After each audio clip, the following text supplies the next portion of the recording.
নমস্কার বন্ধুরা, কেমন আছো সবাই? আশা করি প্রত্যেকে খুব ভালো আছো। আমিও খুব ভালো আছি। আমি সুকন্যা শাসমল মণ্ডল চলে এসেছি প্রত্যেক দিনের মতো আজকেও একটি নতুন ভিডিও নিয়ে। আজ আমি তোমাদের সাথে আলোচনা করব ভয়েস চেঞ্জের পার্ট 2 কে নিয়ে।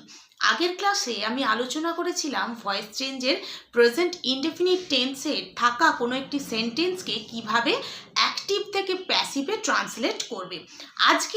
আজকে সেই প্রেজেন্ট ইনডেফিনিট টেন্সেরই কিছু উদাহরণ নিয়ে আমি কিন্তু আজকের ক্লাসটিকে প্রেজেন্ট করার চেষ্টা করেছি, এটা দেখার জন্য যে আগের ক্লাসটা তোমরা কতটা বুঝতে পেরেছো। তো চলো শুরু করা যাক আজকের ভিডিও। আজ আমাদের আলোচনার বিষয় ভয়েস চেঞ্জের প্রেজেন্ট ইনডেফিনিট টেন্সের অ্যাক্টিভ টু প্যাসিভ। আমরা অ্যাক্টিভ থেকে প্যাসিভে কিন্তু ট্রান্সলেট করব বেশ কিছু উদাহরণ।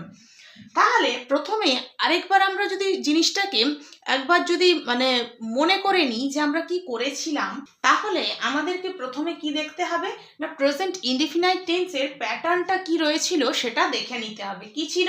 Subject plus main verb plus, সেটা যদি সাবজেক্টটা যদি থার্ড পারসন সিঙ্গুলার নাম্বার হয় তাহলে কিন্তু ভার্বের শেষে এস বা ইএস যোগ হবে। এরপরে কি? এরপরে হবে অবজেক্ট। ঠিক আছে, এটা তাহলে এটা কি না, এটা অ্যাক্টিভ ভয়েসের বা এটা টেন্সের, প্রেজেন্ট ইনডেফিনিট টেন্সের এটা সূত্র, অথবা আমরা বলতে পারি এটা অ্যাক্টিভের সূত্র।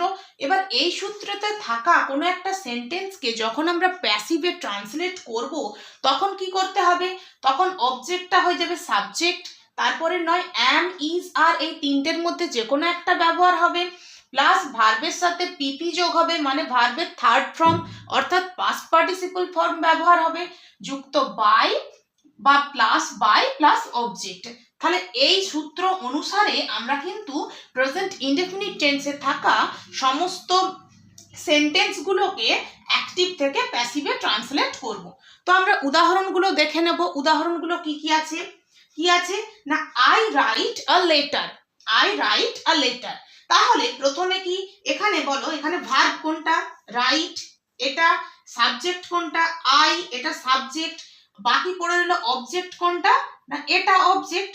ভার্বের পরে এটা অবজেক্ট। ভার্বকে কি বা কাকে দিয়ে প্রশ্ন করলেও আমরা অবজেক্ট পাবো। আমি চিঠি লিখি, তাহলে এটা কি? এটা তো ভার্ব। এটা তো ভার্ব। তাহলে ভার্বকে কি লিখি? চিঠি লিখি, আ লেটার। তাহলে এটা কি? এটা হয়ে গেল কি? অবজেক্ট। তাহলে আমি বলেছি অবজেক্টটা হয়ে যাবে সাবজেক্ট। তাহলে কি হলো? প্রথমে আ লেটার, তারপরে অ্যাম, ইজ, আর এর মধ্যে যে কোনো একটা ইজ এসেছে, যেহেতু এটা সিঙ্গুলার নাম্বার তাই ইজ এসেছে। তারপরে ভার্বের পিপি অর্থাৎ রাইট, রোট, রিটেন, তাহলে রিটেন হয়েছে রিটেন বাই। আমি আগের ক্লাসে বলেছিলাম আই থাকলে মি হবে, উই থাকলে আস হবে, ইউ থাকলে ইউ হবে, যেই ছকটা বলেছিলাম সেই ছকটার অনুযায়ী এখানে কি আছে? এখানে ছিল আই, সেটা যখন অবজেক্টে গেছে হয়ে গেছে মি। তাহলে কি হলো? A letter is written by me. দ্বিতীয় উদাহরণটা দেখবো। দ্বিতীয় উদাহরণটা কি আছে? They sing a song. তাহলে কি হবে? A song is sung by them. কি করে হলো? তাহলে এটা তো এখানে অবজেক্ট, অবজেক্টটা চলে গেল সাবজেক্ট হিসাবে। আ সং যেহেতু একটা গান তাই এখানে কি হয়েছে? ইজ হয়েছে। এবারে সিং, এই যে সিং এটা তো ভার্ব, এই ভার্বের পিপি হয়েছে কি? Sung by. এখানে দে ছিল, আমার আগের ক্লাসে ছকে বলা ছিল দে থাকলে হবে কি? যখন সেটা অবজেক্ট হিসাবে যাবে তখন হয়ে যাবে দেম। তাহলে a song is sung by them. তৃতীয়টা, she draws a picture. She draws a picture. এখানে ড্রজ কেন হলো? কারণ she third person singular number, তাই এখানে কি হয়েছে? এখানে হয়েছে ড্রজ। আর আ পিকচার, এই ড্রজ এটা ভার্ব, এটা সাবজেক্ট, আ পিকচার এটা কি? অবজেক্ট। তাহলে অবজেক্টটা সাবজেক্ট হিসাবে যাবে, সেটা সাবজেক্ট হিসাবেই গেল। কি হলো? আ পিকচার, একটা পিকচার, সেই জন্য ইজ হয়েছে ইজ। এবার ড্র, মেন ভার্ব কি? ড্র, তার সাথে এস যোগ হয়েছে, তাহলে ড্র এর পিপি ফর্ম কি হবে? ড্রন। তাহলে a picture is drawn by, এখানে সি ছিল, সি যখন সাবজেক্ট থেকে অবজেক্ট হবে তখন হয়ে যাবে হার, সেটাই হয়েছে বাই হার। তারপরে বলছে মিহির রিডস আ বুক।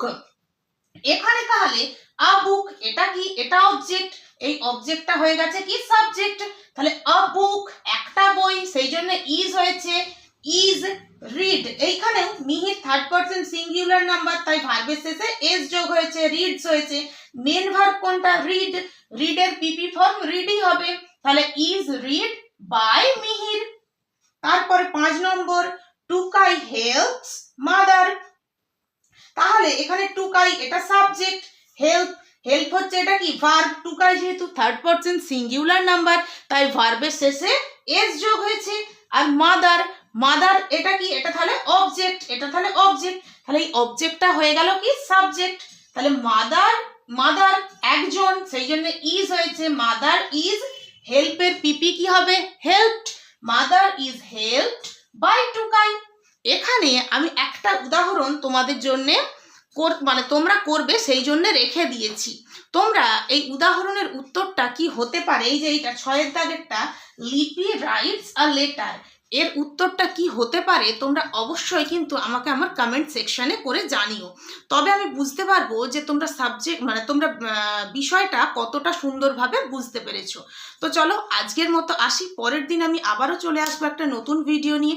ততক্ষণ সবাই ভালো থাকো, সুস্থ থাকো, নমস্কার।